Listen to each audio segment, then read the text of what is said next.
career in the energy sector is picking up a lot.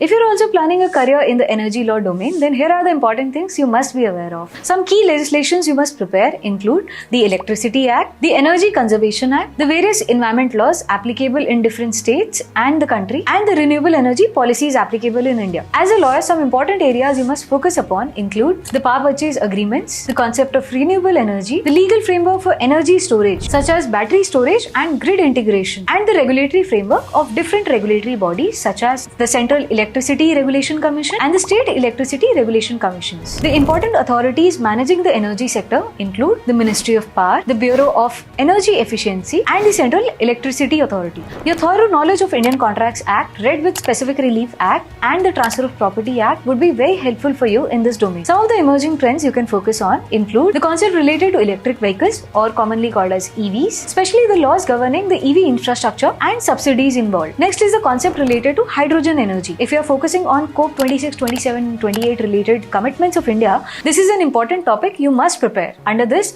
focus on promoting green hydrogen production and its usage. Next, you can focus on the carbon market, the legal implications of carbon credits and trading in India. Lastly, you can also study cross-border energy trade, focusing on regulations for importing and exporting power. Share this video with your friends who might want to learn this. All the best.